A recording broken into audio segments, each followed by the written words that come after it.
éclaircir un peu, ban jeune, ban du monde qui n'a pas de questions, ban du monde qui n'a pas d'appréhension, ban doute sur l'indépendance. Comment il passe? Comment ça finit faire? Dans quelles conditions nous gagnons l'indépendance? Pour ça, colloque d'aujourd'hui là, nous pouvons avoir deux intervenants. Nous avons nos camarades Milan Mitavan, déjà qui pas besoin de présenter, tout le monde connaît. Hein? Donc, il y a une connaissance, l'histoire et aussi la Constitution. Ensuite, nous avons le professeur Elie, qui est aussi un universitaire.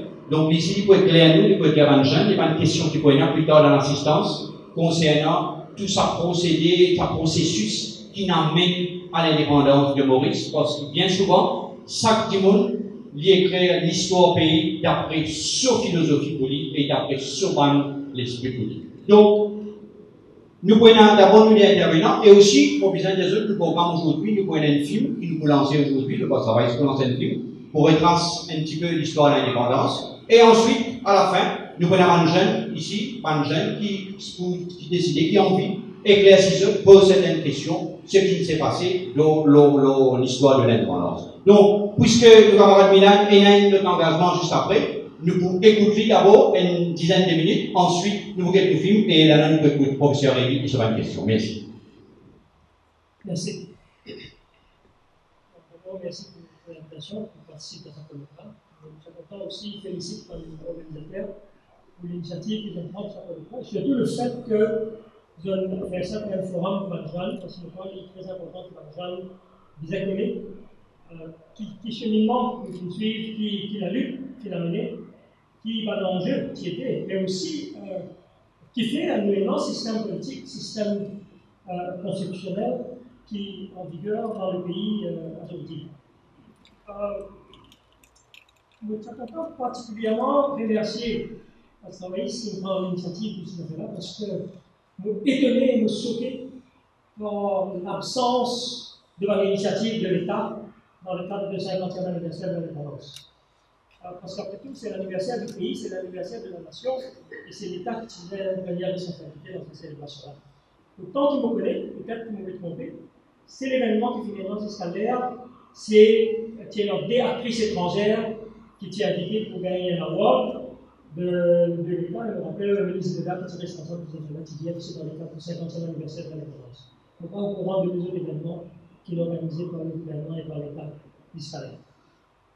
Vous pensez que si vous voulez un livre Béatrice, c'est dans cette façon qu'il y a eu au lycée, qui était parce que de toute façon, si nous venons pour récompense qui est à l'occasion du 50e anniversaire de l'indépendance, c'est certainement pas Béatrice étrangère. Nous utilisons récompense le père de l'indépendance, et même si je pouvais occulter cette contribution, de toute façon, l'histoire peut toujours maintenir cette contribution à l'indépendance. Donc, tout le révisionniste, ça va vous dire ce que vous voulez, donc dans son histoire. En parlant de révisionniste, je voudrais dire que finalement, depuis plusieurs années maintenant, une tentative pour faire croire qu'il va finalement comme la lutte pour l'indépendance de la France. Et ça, c'est complètement fausse. Parce que la lutte pour l'indépendance, ma camarade Sabin dit dans l'interview, on a quelques jours de cela, qui est le proposition là plus tard, il n'est pas dire nécessairement une lutte armée, il n'est pas dire nécessairement une révolution. Donc, à Maurice, c'est peut-être même pas la lutte contre la puissance coloniale, mais c'est même la lutte, parce qu'elle est même la lutte interne, atroce, qui finit dans le pays. Et en fait, quand vous faites l'histoire de Maurice, dans la période qui précède l'indépendance, c'est nous guette, disons, la période qui commençait à partir des années 30, nous sommes capables, en gros, diviser en trois parties. En gros, un historien n'a pas d'accord avec ça, mais pourquoi il donne une idée quand même générale. Il y a trois périodes de 10 ans. La première période de 10 ans est de 1938 à 1948. C'est ça la période que dans le mouvement politique, le mouvement syndical a commencé. Mais la deuxième période, de 1948 à 1960. Ça, c'est la période qui commençait avec le suffrage universel, donc c'est là l'émancipation politique, et qui tient, comme je disais, que nous commençons de l'indépendance. Et la troisième période de 10 ans, c'est évidemment la période qui précède l'indépendance. Et c'est ça la période cruciale. C'est la qui c'est un livre, où il y a les 10 années décisives, c'est 1983 à 1993, et les 10 années décisives de l'histoire de Maurice, c'est 1958 à 1958. C'est là que finit la conférence constitutionnelle, et c'est là que nous finissons en fait décider de tout ce qui Maurice était azoti. Donc, à cause de ça, que mon conseil est très important, qui tout le monde, mais pas de gens en particulier, parce que c'est pas de gens qui vous gèrent les Maurice de l'avenir, et vous n'êtes pas capable de gérer l'avenir si vous ne connaissez pas le passé. Si vous ne connaissez pas qui est arrivé dans le passé, si vous ne connaissez pas qui fait dans le présent aussi. Donc, vous espérez qu'il y ait des jeunes qui est là de tout faire des efforts, c'est comprendre sa 3 périodes, sa 3 décennies de l'histoire de Maurice qui précède l'indépendance. Donc, laisse-moi dire quelques mots maintenant l'enjeu de sa dernière de sa 3 périodes de différence, c'est-à-dire la période 58 à 68. Parce qu'il faut rentrer beaucoup de temps pour vraiment plus loin dans l'histoire. Parce que c'est qu'il est arrivé à l'ancien, c'est ça qui amène à ce qui est arrivé dans sa période avant l'indépendance. Donc, laisse-moi focus sur une seule affaire, la conférence constitutionnelle de 1965. Si on lit un document de la conférence constitutionnelle de 1965, il est clair au début de la conférence, le gouvernement britannique dit qu'il y a un open mind. C'est le terme utilisé dans un document officiel. Il y a un open mind lorsqu'il va prendre l'indépendance, comme certains partis se réclamer, ou est-ce qu'il peut prendre une autre chose, l'association pour un autre parti se réclamer. C'était ça l'enjeu de la conférence de 1965. Anthony Greenwood, qui était secrétaire d'État au Cabinet à l'époque, commence la conférence et dit qu'il y a un open mind. C'est qu'il veut nous démentir à tout le religionniste ou bien le contraire. Ce n'est qu'à la fin de la conférence que le gouvernement britannique vient dire, vers Stern, nous penser que capable de faire l'indépendance, mais là aussi, il dit que pour une élection dans Maurice, et sa majorité qui gagne cette élection-là, qui peut décider. Le gouvernement britannique peut même dire après ça, de faire l'indépendance. Il dit, il est d'accord pour faire l'indépendance, mais c'est la majorité qui gagne cette élection-là qui peut décider. Parce que c'est l'un des valeurs référendum ici. Donc là, j'ai décidé que si vous connaissez l'élection générale, on ne fait pas un référendum. Donc, ça va faire l'histoire de oui, ça. Une élection de tout côté. Il y a personne qui connaît. C'est une élection d'abord, on connaît l'avance. Donc, c'est la lutte pour ça, pour gagner cette élection-là et pour faire accepter l'idée de l'indépendance. Donc, ça, c'est un mythe qui est créé depuis des années pour diminuer la lutte réelle qui finit dans Maurice pour l'indépendance. Et c'est une lutte qui en fait a commencé bien avant et qui n'aboutit en 1967, mais qui est capable de faire dire bascule d'un côté ou d'un autre. Ça, c'est un premier mythe. Et le deuxième mythe, par rapport à la conférence constitutionnelle de 1965, un deuxième mythe, vous connaissez pas le mythe de la vie de notre même. Et finalement, le management qui l'a fini par quoi là. Il y a un deuxième mythe qui fait véhiculer pendant des années, qui fait vendre Diego. Et ça, vous n'avez pas besoin d'avocat pour comprendre que vous n'êtes pas capable de vendre et qu'il y a quelque chose qui est déjà appartenu à lui. Si le gouvernement britannique, dès 1814, quand il a créé le Paris, Maurice est une île de l'océan Indien qui appartenait à l'anglais. Donc, un anglais pour financer ce qui appartenait à eux-mêmes, enfin, la mesure de Dieu qui appartenait à eux. Donc, c'est un mythe. Et d'ailleurs, ce mythe-là, c'est déjà fini en mars 2015, quand pour la première fois, nous finissons 2 juges internationaux, qui ont une grande réputation, qui disent, c'est non seulement une opinion dissidente, mais il y a une opinion quand même, dans le cadre d'arbitrage que le gouvernement a mené du Tribunal criminel de droit de la mer en 2010, donc jugement irlandais en mars 2015, que 2 juges qui finissent gagner l'occasion écoutent tout ce qui est passé en 1965, viennent dire que le gouvernement qui est là, enfin le gouvernement, pas le gouvernement, que le gouvernement qui acte under duress, qui est obligé donne son accord. De toute façon, vous pensez peut-être savoir que je l'ai dit longtemps plus tard, le gouvernement britannique qui dit clairement on record qu'avec ou sans consentement du gouvernement mauricien, les poils de l'avant, les détachent la gauche. Mais la seule raison qui fait que tu voulais faire tout ce que tu es capable pour ce gain consentement de gouvernement mauricien au papier, c'était à cause des Nations Unies. Parce que dans cette époque-là, de cause des années 60, il y a beaucoup de débats au sein des Nations Unies de décolonisation. Et le gouvernement anglais se pouvait rendre compte de ce qu'il devait faire. Au sein du voulait à tout prix gagner pour la forme le consentement du gouvernement mauricien. Mais quand il y a un gouvernement souverain, Maurice, quand il y a un État indépendant, on ne peut pas faire un traité international. Mais ça a mis de qu'il manque de convention-là, il est complètement ridicule, il est absurde, parce qu'il n'est pas possible qu'il Maurice est une colonie qui peut vendre avec la puissance coloniale une partie du territoire de la colonie. Bon, maintenant, parce qu'on est entré dedans, laisse-moi dire quelques mots de la Constitution. Quand on veut célébrer le 50e anniversaire de l'indépendance, on veut en fait aussi célébrer le 50e anniversaire de la Constitution. Sa Constitution-là, c'est une Constitution qui est octroyée par la Britannique. Parce que Maurice, nous partit dans ce que nous pouvons faire, c'est-à-dire créer une Constitution d'Assemblée qui décide que la Constitution n'est pas finalement un référendum par rapport à la Constitution. C'est officiellement, c'est un acte du gouvernement britannique. Mais, la Constitution là est basée largement sur la disposition que nous retrouvons dans plusieurs constitutions, c'est dans un petit pays du Commonwealth, dans Caraïbes. Mais il y a plusieurs dispositions de la Constitution qui est aussi propre à Maurice, qui ne pas retrouver dans les autres constitutions.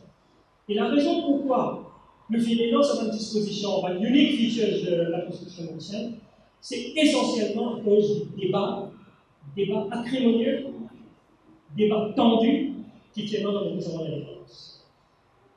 Quand il y a beaucoup de pression pour qu'il y ait maintenant ces safeguards dans la Constitution. Un de ces safeguards-là, et d'ailleurs, le professeur Smith, qui aide à écrire la Constitution et qui aussi il participe à la rédaction de plusieurs constitutions dans le monde, il dit lui-même que les pouvoirs que nous donnent le gouvernement général, qui nous paraît trouver dans les autres constitutions, qui fait que nous donne ce pouvoir au gouvernement général, parce que Maurice, il y a beaucoup de préoccupations, l'on sépare devant le droit de différents groupes de la société, et donc, tu pensais qu'il est important qu'il y ait une décision à prendre dans le pouvoir politique et donner ça au gouvernement général. Pour cette disposition, il y a encore dans la Constitution. Parce que quand Maurice est venu dans la République, quand Maurice est venu dans la République en 1992, le président, il garde son pouvoir. En fait, il est mis en pouvoir. Donc, nous retrouvons dans une situation que nous ayons un président qui paie un mandat populaire, qui n'est pas élu par le peuple, qui en fait, pour all intents and purposes, est nominé du Premier ministre, parce que si ce Premier ministre qui est en droit venir avec une motion dans l'Assemblée pour nommer le président, c'est le Premier ministre. Même l'opposition peut avoir un nouveau candidat. Il n'y a aucun débat dans sa motion. Il y a prouvé. Ça veut dire, normalement, il est ratifié le choix du Premier ministre. Donc, nous retrouvons avec un président qui inhérite un pouvoir du gouvernement général, qui est donné dans une circonstance bien particulière, et pour une raison très particulière de l'époque, il est dans un pouvoir-là, alors qu'il y a un Premier ministre qui fait élu par le peuple, enfin, jusqu'à là, un Premier ministre élu par le peuple, mais il est supposé, après le système et le mandat du peuple, mais lui, il disait partage sa pouvoir avec le président. On ne peut pas contre le partage du pouvoir. Au contraire, la démocratie dit bon, qui nous prenne en considération le pouvoir d'un seul groupe. Mais, si nous avons un partage du pouvoir, il faudrait que tout ce qui est dans ce pouvoir-là, il ait une légitimité. Mais là, on va encore une fois pour les histoires parce qu'il y en a tellement mis. Quand il y a une élection, je veux dire que cette proposition constitutionnelle que tu proposais, c'était pour arranger les intérêts de certaines personnalités. Toujours lié. Qui parti travailliste en 1991, quand il y a un débat dans l'Assemblée pour faire une république, qui officiellement dépose un amendement, officiellement du 45, pour dire qu'il y a un président qui est élu au suffrage universel. C'est pas en 2014 qu'on s'en est. Ça veut dire que ce travail, depuis 1991 au moins, officiellement en record, qui dans Maurice, pour une démocratie, pour le perfectionnement de notre démocratie, est important.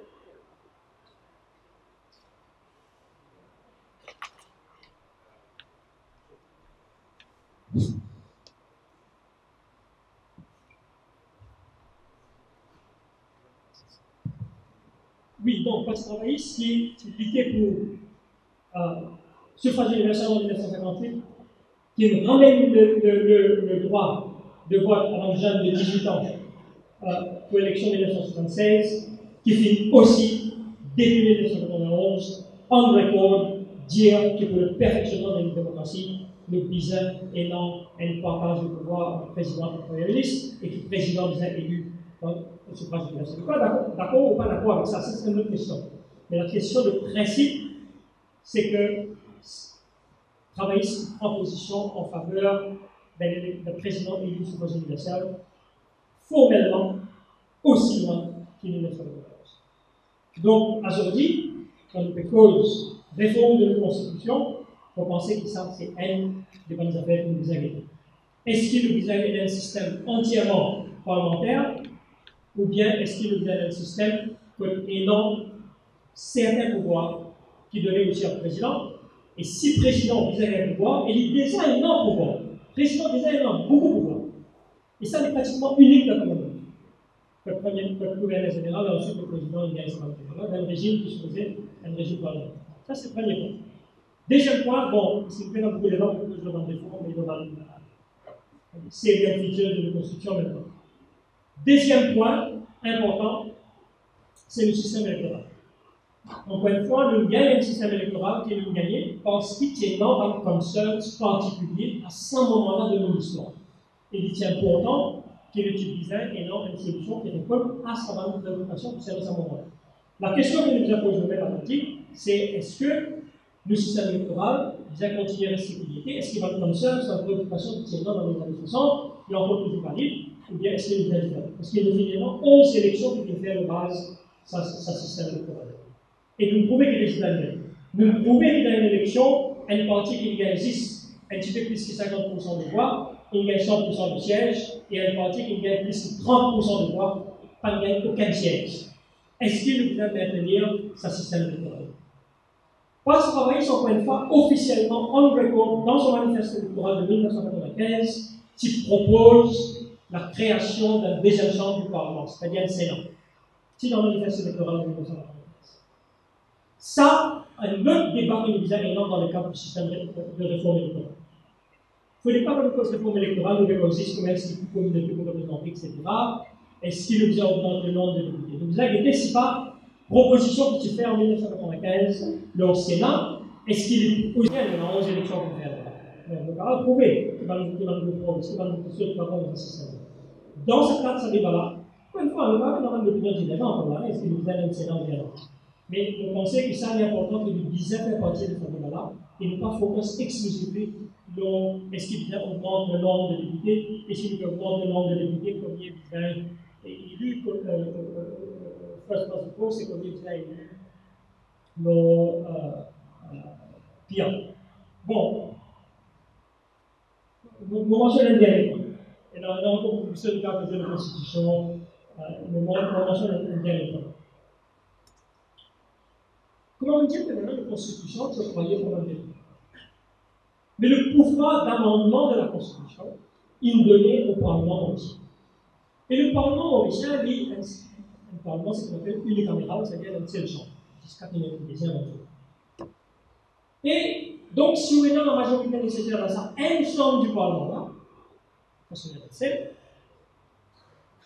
au cas où sens Constitution, pour moyen ou l'est, quand ou l'est. Quand les pères fondateurs de la Constitution mauricienne prévoient que nous avons la liberté du rapport ou centre en disposition fondamentale de la Constitution. Assumption que je peux faire, c'est que pour gagner cette majorité de rapport-là, vous avez dans le soutien de l'opposition. D'abord, ça va que le gouvernement est dans le soutien de l'opposition. Et si vous êtes dans le soutien de l'opposition, c'est comme si vous êtes dans un consensus national. Parce que et le gouvernement et l'opposition, d'accord, le amendement d'ailleurs, le premier amendement qui se fait dans les années 69-70, qui est dans le support de l'opposition. Mais après qu'il est arrivé, nous prouvons qu'un gouvernement, par lui-même, sans le soutien de l'opposition, il est capable, avec le système électoral qu'il a actuellement, de gagner une majorité de 3 quarts et donc avoir une constitution qui va doubler. Et nous trouvons que c'est arrivé. C'est nous faisons trois grands vagues d'amendements de la Constitution en Grèce. Il y a plusieurs amendements au cours des 50 ans, trois grandes vagues. Première vague d'amendements, c'est en 80. Et finalement, elles sont radicales. Donc, par exemple, le fait qu'il ne peut pas mettre un fonctionnaire des gouvernements d'élection, le fait que ça très peu du monde connaît, qu'il y a une amende de constitution en 82-83 pour dire que si le Parlement vote une résolution à la majorité de rapport pour prendre ou dit bien, il ne peut pas avoir la cour. Alors que la Constitution, initialement, tu prévois qu'il, dans le cas de l'expropriation de biens, il a le droit par la cour. Il dit que si le Parlement vote ça, il va faire. Bon, jamais c'est un ministre salaire, mais une amende de constitution fait ça. Donc, première vague d'amendements, c'était 82-83. Finalement, une deuxième vague d'amendements en 91-92, quand il fait République. Finalement, une troisième vague d'amendements en 2003. Et vous connaissez que ça n'a été l'opposition au pouvoir dans cette trois vagues. Donc, à chaque fois que certains des gens retrouvent avec une majorité de 3 quarts, on va hésiter pour changer la Constitution. Et dans une occasion au moins, quand tu es un ministre qui est en investigation par ECHO, comme Jean ici, ECHO c'était le prédécesseur de l'État, et l'ECHO tu crée dans la Constitution. Right? Donc, tu fais l'enquête pour la ministre, le déministre, quoi. Amende Constitution avec un préavis de 24 heures. 24 heures, sans consultation nationale, pour abolir les comparables. Pour qu'il n'ait pas de la constitution. Donc, ça, visait à faire le tout mauricien réaliser qu'il l'importance de le pouvoir d'amendement de la Constitution. Plus récemment, nous trouvons des exemples très sérieux. Il y a pourtant que toujours nous comprenons ça. Vous connaissez dans la Constitution, il y a cause de limite dans le pouvoir de chaque organe de gouvernement. Vous connaissez dans le cause du gouvernement, nous avons trois organes de gouvernement, l'organe législatif, qui fait la loi, l'organe exécutif et l'organe judiciaire. Donc, une constitution dans n'importe quel pays, il y a une limite qui chaque organe-là, il a le droit de faire, il a le droit de faire. Ça veut dire que la constitution, il y a aussi de mettre une limite de pouvoir législatif. Parce que le Parlement ne peut pas faire n'importe quoi. Mais qu'est-ce que nous trouvons récemment? En deux occasions. Bon, elle a pensé à l'avance. Que le gouvernement voulait passer de la loi, il connaît que ça va avoir la partie constitutionnelle, il connaît que ça va avoir la pour casser par la Cour suprême, donc il fait, les services majoritaires, il y a moins de constitution avec. Pour faire la loi là, venir en accord avec la Constitution. Ou pour faire la Constitution venir en accord avec la loi. Normalement, c'est la loi qui disait consistante avec la Constitution. Là, c'est que le gouvernement le fait, il y a moins de Constitution pour mettre toute Constitution là consistante avec la loi. C'était le cas de l'Integrity Reporting Bill en décembre 2015. Parce qu'il y a une disposition de la Constitution, section 8 de la Constitution, qui protège le droit à la propriété. Et donc, la loi qui peut proposer la confiscation de biens, etc., les types anti-constitutionnels. Donc, il a fait cette constitution.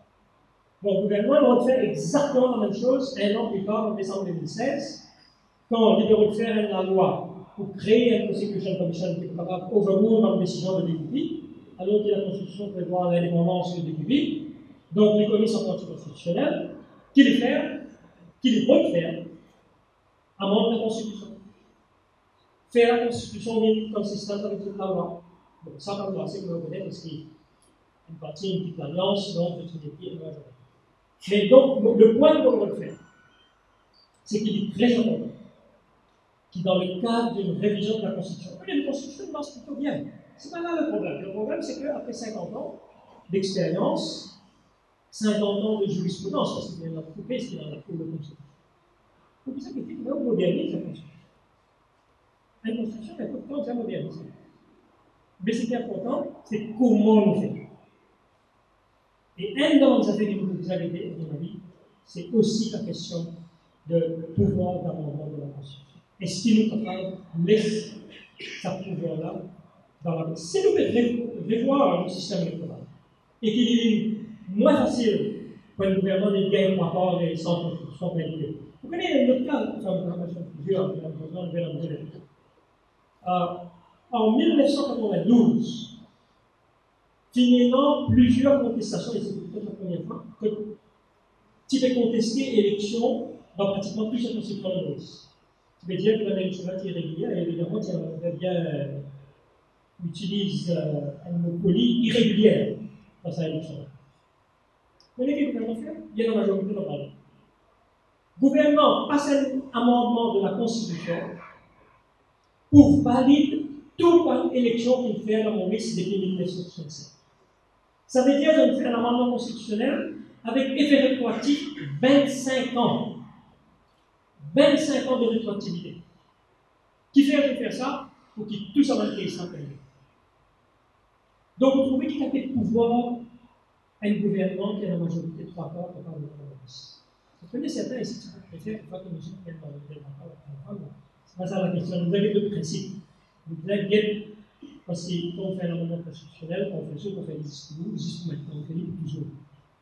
Mais moi, vous pensez que le pouvoir d'amendement de la Constitution, c'est un des effets sérieux que vous avez dans le cadre de la religion. On espérait que le 50e anniversaire de l'indépendance soit l'occasion pour qu'il y ait une réflexion approfondie, dépassionnée, non partisane de la Constitution et nous guetter qui pensait, nous n'a rien pensé, nous guetter qui pas pensé, et nous guetter aussi qu'il a fait pour moderniser, par exemple, protection des droits de l'homme.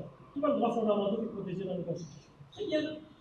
Mais évidemment, en 1965, quand on fait la Constitution-là, mais il y a un droit fondamental, on ne peut pas y penser à l'époque, pas si souvent au gouvernement, on ne peut pas y penser. Donc, à ce moment-là, il y a l'idée. Comment le bien dès la Constitution, pour que nous mettre ça dans le nouveau droit. Donc, il y a beaucoup de choses à faire, ça veut dire que la Constitution n'a pas fait. Ça veut dire que la Constitution n'a pas lancé. Mais, il est temps qu'il nous faire ça. Mais en tout cas, un affaire de la clé, c'est qu'il ne faut pas que c'est la perspective où les parlementaires, et puis le respect du gouvernement parlementaire présent là, qui sont les parlementaires, parce qu'ils ont dans le pouvoir de la Constitution, et c'est eux qui décident de la Constitution. En 1958, le peuple mauricien a pratiqué l'occasion directement d'appuyer la Constitution, il s'est approuvé indirectement dans l'élection, mais la prochaine fois qu'il nous nomme une réforme de la Constitution, c'est le peuple de Maurice qui désigne et non le bien de nous, pas un politicien qui l'apporte. Merci. Je voudrais remercier le Travailliste, le président et les Travaillistes pour ce débat aujourd'hui là. Et il y a une raison pour nous, pour toujours nous renouveler nos connaissances, nos réflexions sur l'histoire de Maurice. Ça fait qu'il passer là, il résume en gros l'histoire de Maurice depuis l'événement du poste travailliste dans l'île Maurice. Bon, pour nous revenir un peu l'histoire, nous venons dans tous les temps, voilà, bien bref. Nous faisons un rappel que Maurice finit dans un état esclavagiste. Depuis l'époque hollandaise, période française, jusqu'en 1835-1839, Côte d'Ivoire, tu peux être traité, majorité du monde, tu peux être traité légalement comme un meuble. Comme un meuble qui ne payant aucun droit. Et après 1839, on finit un régime qui, majorité du monde, la plupart du temps, c'est une situation où nous sommes capables d'appeler semi-esclavage. La majorité du monde payant aucun droit. Et juste pour rappeler, qui par exemple, en 1947, c'est là à peu près 11 000 personnes qui ont le droit de vote dans le Maurice. 11 000 personnes seulement qui ont le droit de vote. Et pour la première fois dans l'élection 48, ces 11 000 personnes-là trouvaient 72 000. Ce qui veut dire qu'on a voté pour l'indépendance en 1967, comme un grand-parent qui vote pour l'indépendance, il a le droit de voter, ou bien de voter parce qu'il nous gagne le droit de vote. Et l'indépendance, il représente trois affaires. La liberté, l'égalité et la justice sociale.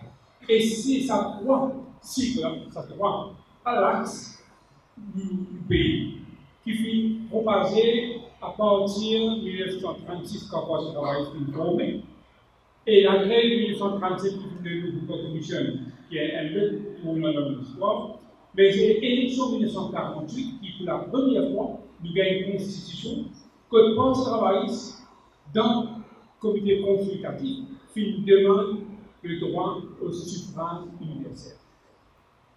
Une refusée et finalement en 1948, droit de vote basé sur littératie. Mais une démocratie ne reconnaît pas, il reconnaît du monde parce qu'il y a une humaine, il a le droit de participer dans l'affaire du pays, dans la gestion du pays, pas à cause de l'éducation, pas à cause de la propriété, qui c'était le cas avant 1940. Et nous avons le suffrage universel, on le connaît, en 1958. Mais quand on travaille depuis 1948 à 1968, il faut faire une première transformation de l'hypothèse. Pour vous dire, en 1948, c'était un moment progressif qui fut élu en 1948.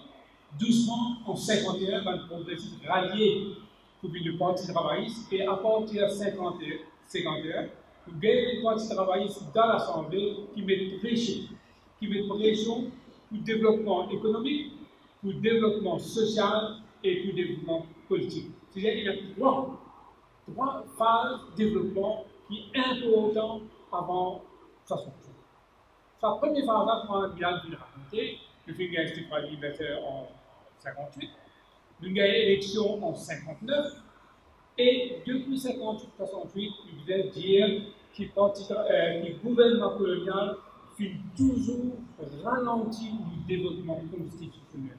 Tout ce qui peut travailler peut demander en 1948 et 1968, de toujours refuser ma demande, de toujours faire une petite concession, doucement, simplement parce qu'ils ont envie de garder l'oligarchie supérieure au pouvoir à sa époque.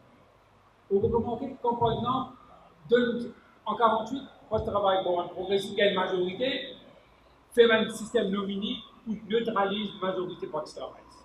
En 1958, quand on donne le droit suffrage universel, quand tout le monde a le droit de vote à l'âge de 21 ans, quand le parti travailliste gagne une grande victoire, là aussi, il faut faire le système nominé et de remettre proportional representation pour bloc progrès pays, pour bloc progrès parti travailliste. De dire, de 1948 à 1968, nous développons une constitution qui est retardée délibérément par le gouvernement colonial, avec l'appui de l'autorité supérieure, pour empêcher du monde de gagner le droit d'un Maurice qui décide de l'avenir. Ça, ce côté politique. Nous faisons une conférence en 1961, en 1955, et depuis 1955, quand on travaille, peut demander, c'est une appel self-government, peut demander le système ministériel. Là aussi, en 1950, quand le Dr Amboula propose le choix de l'Assemblée, et dans le débat d'ajout de l'Assemblée, moi, de l'élection 1953, l'élection 1953, de travail, c'est une grande victoire. Léonard Renaud remet pression pour une conférence en 1955, qui veut dire toujours post-travail pour une pression pour le développement constitutionnel, pour le développement économique, pour le développement social. Et c'est ça la lutte là, qui appelle la lutte qui amène vers l'indépendance. Et c'est pourquoi, comme je disais d'ailleurs dans une interview, nous tout cause la lutte travaillée, nous cause la lutte madame de l'émancipation, nous cause la lutte de Sagosia, mais quand vous venez la lutte post-travailliste, le Dieu va tirer la lutte. Donc, il y a la lutte tout groupe qui doit progresser dans la lutte. Si la lutte post-travailliste, peut pas finir la lutte. Vous voyez, il y a le plateau. Je me rappelle un meeting post-travailliste que Stonehouse à Maïbou, peut-être en anglais, traduit par Walter, Stonehouse dire, nothing has been given to you in a play in this world. It needs hard toil and sweat. Et post-travailliste peut lutter pour nous capables d'amener un progrès constitutionnel. Et maintenant, quand nous vivons au niveau social, une première affaire qui fait une demande qui augmente l'école primaire pour nos enfants à l'école à partir de avant même, mais à partir de 1948, nous avons pris la cause demande qui est admit our children to school. Bizarre construire l'école à partir de 1948, il y a un mouvement pour mettre pression pour nos enfants à l'école. Imaginez-nous, en 1960, il y a 18 000 enfants calculés sur le 18 000. Et l'éducation gratuite à l'époque-là, disponible dans quelques royales, c'est la vie 70 garçons et 50 filles. C'est-à-dire environ 120 enfants seulement à l'époque, dans les années 60, qui gagnent droit à l'école par les filles, mais 18 000 seulement dans le collège secondaire à l'époque. Et calculons, en 60, nos populations, c'est à peu près 630 000, bien la moitié, à peu près la moitié de la population maurice, 630 000. Et 630 000 et 600 populations qui ont augmenté. L'année 2000, il y a 3 millions d'habitants en France. Et pour ce travail, il faut faire face à un des plus gros problèmes que le pays va faire face, c'est le surpeuplement. Et c'est pour ce travail qu'il faut introduire le family planning et avec l'Église catholique, avec beaucoup de résistance à son familial, qui finit toujours résoudre le plus grand problème. Si tu résous le problème sur la population dans Maurice, tout problème que tu peux faire, tu peux neutraliser, parce que tu peux avoir un grand problème dans Maurice. Ça, au niveau social. Nous finissons l'éducation, nous finissons l'éducation, nous avons une mesure pour réduire nos populations, nous finissons un système de santé gratuit, nous finissons aussi une protection pour les travailleurs. Rappelez-vous, dans les années 60, tout le monde travaillait à l'industrie, une poignée seulement tu peux employer dans l'industrie. Majorité employée pendant la coupe et pendant entre-coupe, mais la majorité travaillait des hauts. Puis obligé d'introduire un système de corps dans les années 60, qui veut dire si on fait 80% présent pendant la coupe, ou on doit un travail pendant l'entre-coupe. Ça va dans les années 60. L'autre, tu as dit, un employé par contre, il met des mots. Puis il est passé la loi termination of contract. Si un renvoi injustifié, il paye 3 mois de salaire pour ça, l'année service. Finalement, un grand travail pour travail, c'est protection de travailleurs, protection de pauvres à travers famille à la vente, qui pour aider les gens qui ont beaucoup d'enfants dans un mouvement. Alors, l'éducation, au niveau de la santé, au niveau de la protection travailleurs, nous avons une véritable liberté syndicale, c'est en 1954, quand on passe à une règle acte de 1954, où nous avons fait la loi, où nous avons fait piqueting, où nous avons beaucoup de travailleurs. Alors, toute cette transformation peut venir à partir de 48, 58, 61. Et quand nous vivons dans la période 63, 64, le type de fini de l'indépendance. Là aussi, le gouvernement britannique n'a pas décidé. Et pas aucune décision pour un pays comme Maurice, ne se considère un pays comme Maurice trop petit de l'indépendance. Mais n'a aucune politique pour donner Maurice l'indépendance avant 1964, même pour vous dire avant 1965. Quand on a la conférence de Lancaster House en 1965, mais le brief qui va nous fonctionnaire dire que nous sommes capables de considérer l'indépendance, mais le meilleur nous donne Maurice comme une colonie, parce qu'avec Maurice comme une colonie, nous n'avons plus grand pouvoir le système de défense et chaque chose pourrait l'Angleterre. C'est en 65, en août 65, avant même la conférence commencée en 65. Et en 65, comme vous connaissez, ces 3 parties-là, IFB, CAM et Force travailliste, qui militent l'indépendance. Et Force travailliste, qui fait une grande plaidoirie, et ils ont dit qu'on voulait avoir dans le journal, vous avez le leader de la délégation qui fait une plaidoirie pour l'indépendance, pas même mention de Dr. Ramblin, parce qu'ils ont dit qu'on va dire, si vous mentionnez de Dr. Ramblin, vous ne pouvez pas payer une taxe. Pas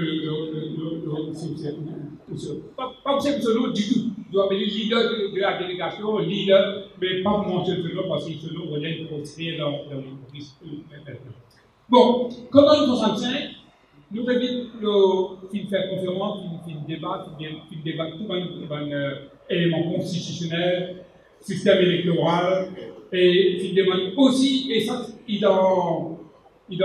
manifeste, pas manifeste, mais dans le mémorandum de parti travailliste, qui soumet à Lancaster House, et drafté à l'époque par Amiral Bagdi, approuvé par le parti, que le Parti travailliste demande un droit fondamental. Et c'est ça, un droit fondamental qui paraît dans le moment du Parti travailliste, qui paraît plus tard dans une constitution. Un droit fondamental qui vient préserver une fois le pays indépendant.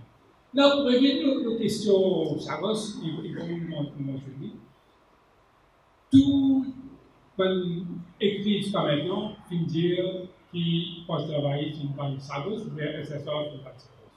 Laissez nous mettre un point là clair. Quand, le 23 septembre 1965, Harold Wilson joint Dr. Amoula, il dit il s'appelle à Sagos avec un accord, le Sagos. Il s'appelle aussi pour dire qu'il y a un accord et si il s'appréfère, il y a un accord là, sinon on va travailler, capable d'aller gagner l'indépendance, ou bien pas gagner l'indépendance, et je vous ai le droit pour prendre Sagos par le fait. Ramoula, de petit projet Macron, il dit il s'est marqué d'idées. En principe, il peut être noir. Tout le partisan, tout le ministre à l'époque, tout le politicien, qui est d'accord, qui donne, qui détache Sagos pour défendre l'Ouest. Parce que tout pays, l'île Maurice en entier, dans le camp de l'Ouest. Mais il s'est marqué d'idées. Du monde qui interprète ça, et de une interprétation, vous dites, il s'est marqué d'idées, c'est un petit détail. C'est pas vrai. Une interprétation, c'est ça. L'autre interprétation, qui est membre d'accord, il s'est marqué d'idées, il y a une principle, we have the details, les détails importants. Et qui vient pour dire ça, les détails importants, parce que 2h30, après ça, Renaud disait avant Wilson de Terre-Mondiale, 2h30, secrétaire d'État de tout le ministre encore. Le ministre répète encore une affaire. Mohamed, Ramboula, en principe d'accord, mais nous disons un détail. Un détail, c'est une condition qui délégation mauricienne mettait en Angleterre. À la bonne condition, par exemple, nous devons un bail de 99 ans. Une série de conditions. Réunion, une petite conférence, il y a le cabinet, puis on fait un collègue qui a le résultat de l'accord.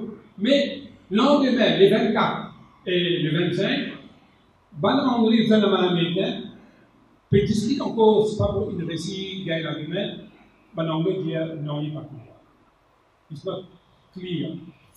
Ça, problème pas encore réglé. Ça, les 24 et le 25 novembre, le 25 septembre 65. Les lois, il n'y a pas encore, Mauricien, le ministre de pas d'accord. Pas de aucun accord en septembre 65. Retour de Maurice. Gouverneur joint le ministre. Là aussi, le ministre dit oui, il est d'accord avec le principe, inclut le PLD, d'accord pour le principe, mais il n'est pas d'accord avec les conditions qu'il visait mettre en place. Et il veut encore réduire sur cette condition-là. En ce moment-là, le PLD il peut démissionner, il peut aller, mais il est d'accord avec le principe. Condition qui le ministre peut demander en novembre 1965, il y a voulu ça, secrétaire d'État. Et il n'y a pas de réponse. Est-ce que ça va être une condition inacceptée ou bien pas inacceptée? Réponse, c'est le 5 novembre. Réponse, c'est secrétaire d'État britannique encore considère que ça va être une condition. Entre-temps, je le fais comme les Nations Unies, vers le 8 novembre, le Post and Order Council, le gouvernement britannique prend Sagos, excise Sagos unilatéralement, sans accepter, sans une accord, le bonne condition. C'est après qu'on finit excise Sagos, c'est-à-dire le 8 novembre, qu'il est là de t'avoir une série de conditions qui est là de demander cabinet militaire approuvé. Qui veut dire avant le 8 novembre. Quand il détache Sagos unilatéralement, pas finalement aucune condition qui finit acceptée par le ministre mauricien.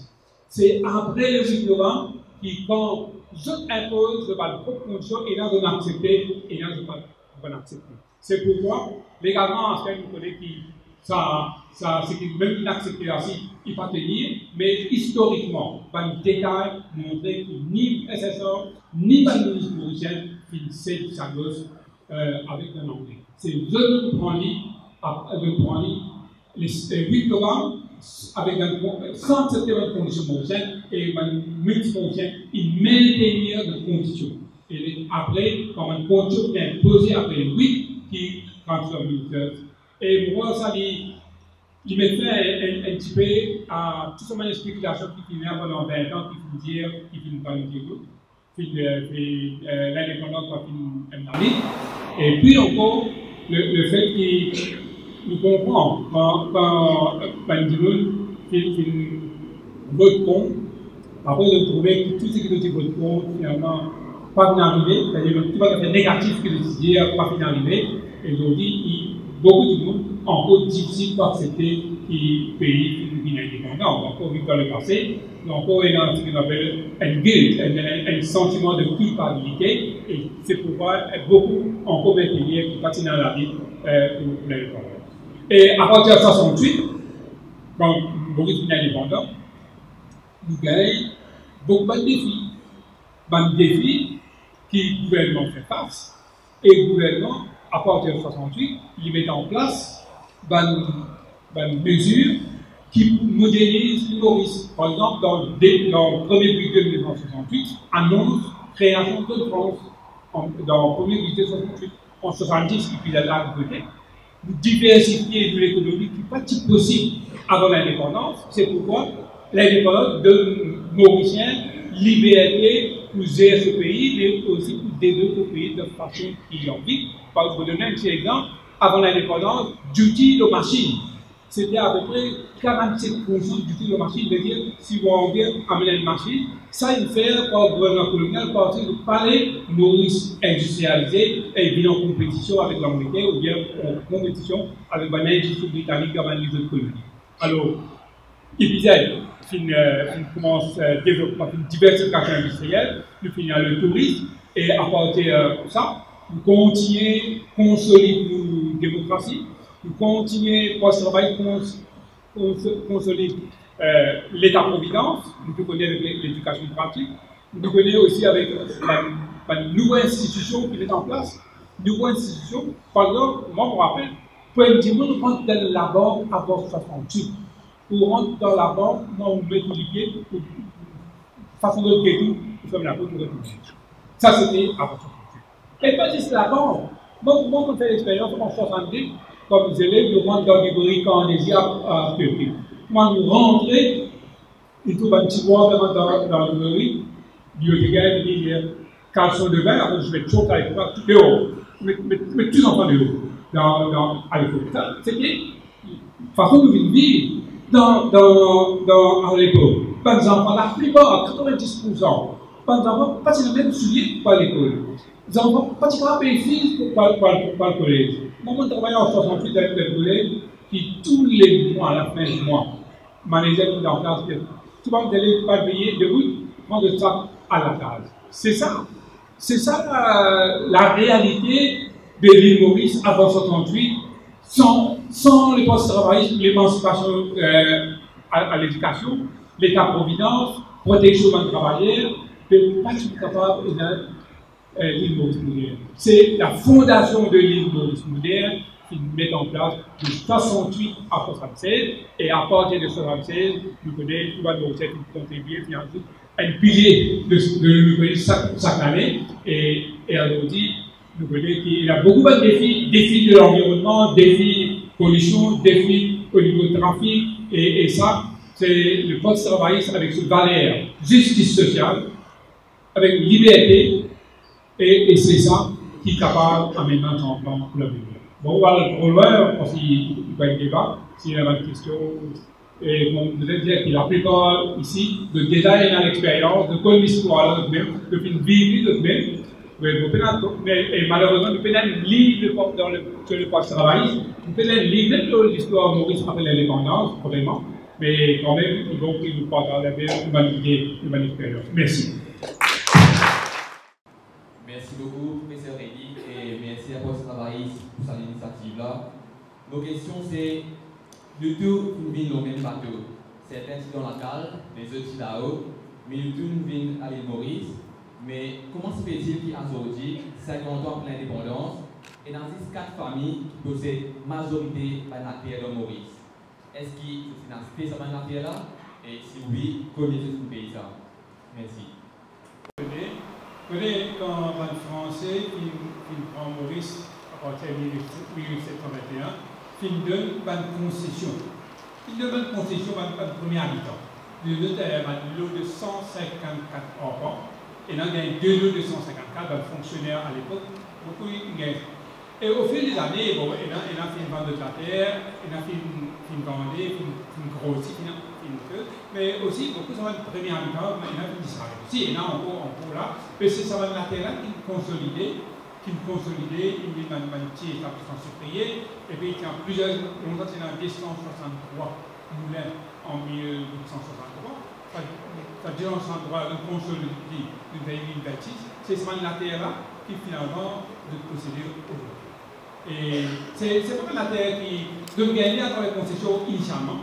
Après, beaucoup qui sont propriété, qui sont santé. Mais je voudrais dire aussi, par exemple, avant Dili Logo, vous avez l'établissement britannique. Le rapport par Tinker est arrivé dans la terre, par Anglo-Mouchet, avec le logo. Il y a où Britannia, il n'y a pas comme ce boundary, il n'y a pas comme ce boundary. Ça, dans les années 90, ce rapport peut dire ça. Mais ce qui vient d'arriver aussi, qui beaucoup de gens beaucoup de gens qui sont un petit peu aidés, 20 enfants, 30 enfants, 50 enfants, de faire d'autres établissements pour planter et pour prendre soin de la terre, de la monnaie. Mais au fil des années aussi, il est vrai que beaucoup de petites propriétés de mots devant des descendants disparaître et l'établissement tranquillement de prendre soin de la terre. Et par exemple, vous connaissez le cas, que un ici simplement un accountant, et l'accountant, il connaît que la terre est là. Et comme un actionnaire de dans un modéo, il simplement fait un paquet d'imprès et il fallait que passer un bon papier, comme ça, sur un privé, il est signé, il connaît grâce au financier là. Et longtemps, ça c'était par cahier. Alors, thème 1920, 30, 40, des colis 1930, mais ça vous connaissez une terre, une hectare. Et même, vous voyez, une propriété d'établissement. Propriété, une grande chose d'établissement, c'est vraiment tel contact en fin de séjour. Et là, ça existe en France. Merci au professeur Bégué.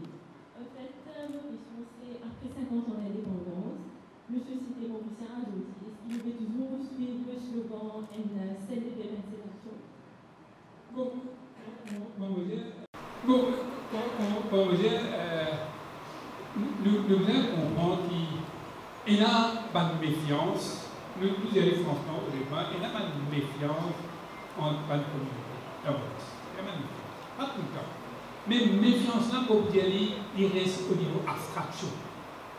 Mais dans la réalité, comme une méfiance là, il n'est pas opérationnel. Du monde, joint, camarades, travail, vivent ensemble.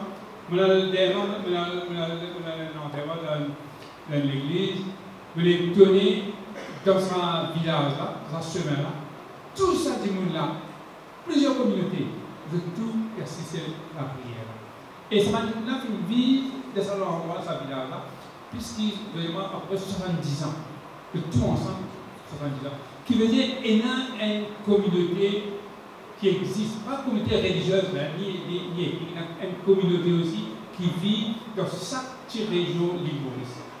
Et alors, on veut dire, il y a une méfiance en abstraction, mais dans la réalité, du monde vit, coopérer, travailler et vivre ensemble. Et pourquoi vous dire, il y a plusieurs niveaux d'héritage. Tous les jours, vous voyez dans la vie, vous travaillez, il y a intercommunautaire, il y a interéquipe, pas aucune friction, pas non. Juste parfois, devant le moment appelé, devant le moment élection, il y a là où un problème ethnique soulevé, mais il y a là, et puis c'est un instrument pour dans l'élection. Au fait, la question c'est avant la proposition.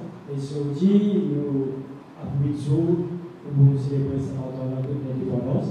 Mais nous prenons en considération le climat social, climat économique, politique, sécurité. Nous avons même Premier ministre à la présidence qui contestait.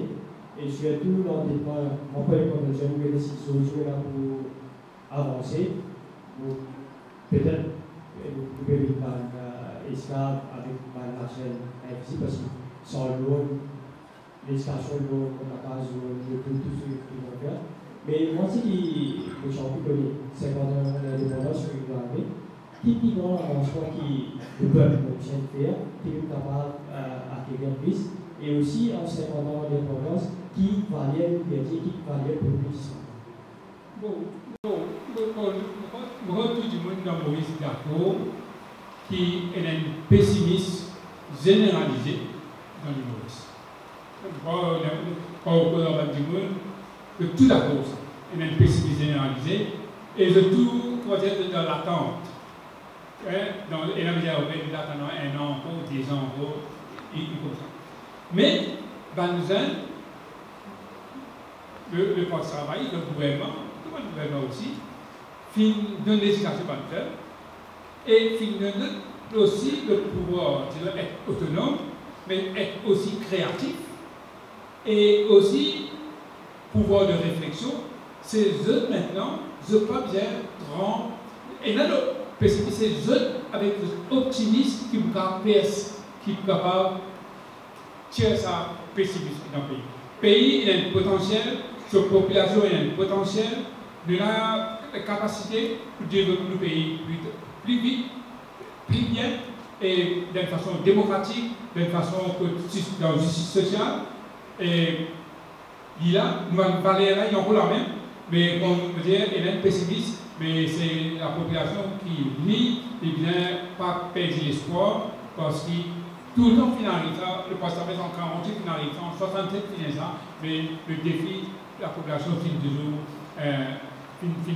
capable de relever ce défi-là. Et moi, pourquoi Banzen, le bizarre, il a l'espoir, mais aussi mettre de créativité, de capacité pour avancer ce pays-là. Le pays-là pour avancer.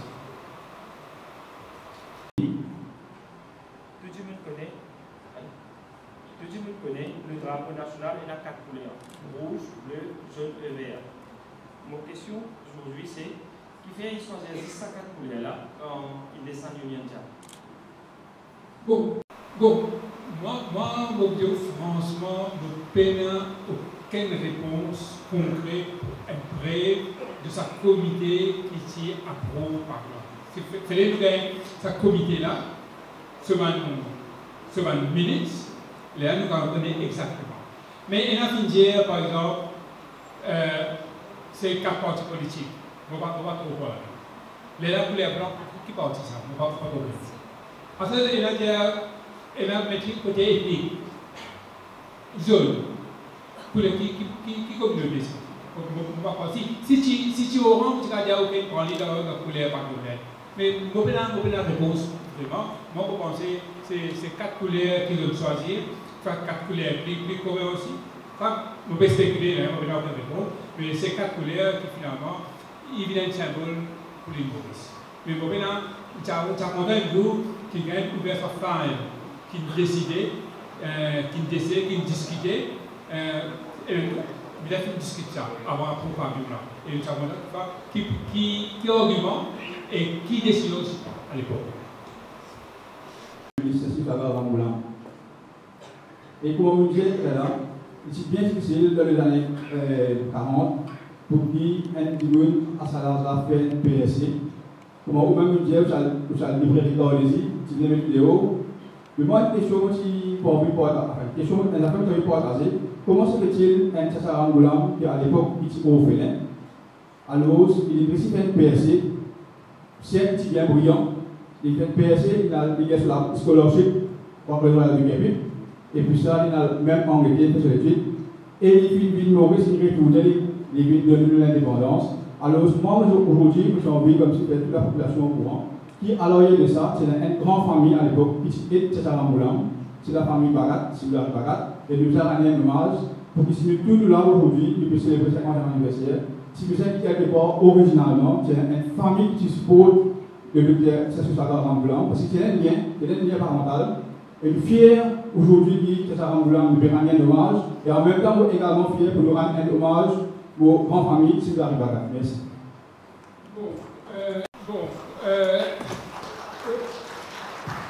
Livret qui, à l'époque, une famille, parfois même un voisin, nous vivons vraiment avec une solidarité. De solidarité, et ça c'est un exemple de solidarité familiale à l'époque quand le père Blanc il quitte Bel-Air, il voulait rester pour les capables à l'école et puis rentrer. Mais pour répondre à l'autre question-là, n'importe qui dit qu'il lit un petit peu le labyrinthe Moulin, et moi, une fois membre de la famille, nous fascinés par sa perspective, nous considérons. Et pourquoi beaucoup de gens qui lire, il y a une aide exceptionnelle. Quand il y a en Angleterre, il fait 14 ans en Angleterre, il peut apprendre le médecine, il peut participer il peut écouter un débat partout, et il peut étudier médecine, mais il peut écouter un débat politique, il peut écrire dans le journal, il participe activement dans la vie d'un étudiant. Imaginez-vous un Mauricien qui est président Indian Association, peut recevoir Gandhi à l'époque, et quand il vit Maurice, et plus tard en 48, on va dire, 48 quand il va dans le conseil, lui-même, il a cette personne qui a 8 ans l'expérience de Council of Government, Council Politics, et pendant tout ça, et c'est une qualité exceptionnelle. Il y a un diplomate, il y a une vision, il y a une capacité à écouter, il y a un leader, mais il y a une capacité exceptionnelle qui fait dire, moi, on va dire, qu'il y a personne qui est dominante dans la politique mauricienne depuis 48 jusqu'à 90. Et c'est pourquoi, pas qu'on peut aller avec n'importe qui Premier ministre après, parce qu'il est vraiment, c'est un diplôme exceptionnel qui finit, qui réussit à mener le pays vers l'indépendance sans aucun divertissement dans ce sens-là.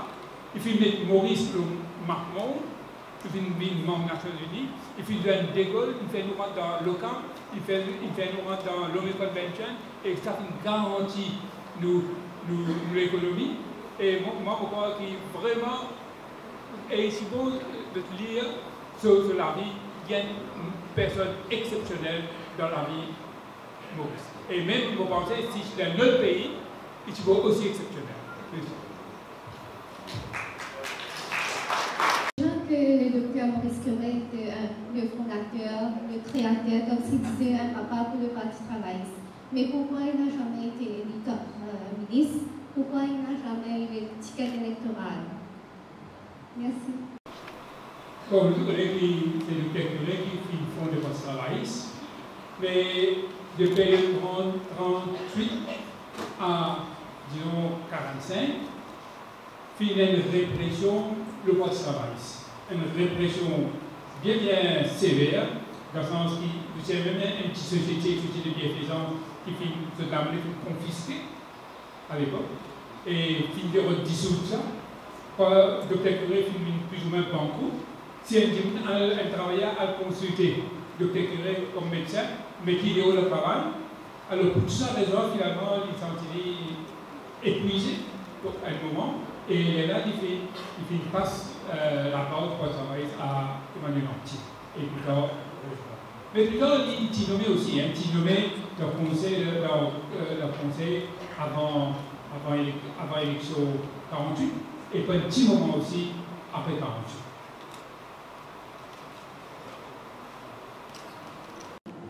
Professeur Lévy, que tu as vu les affaires, 50 ans d'indépendance, 50 ans de lutte.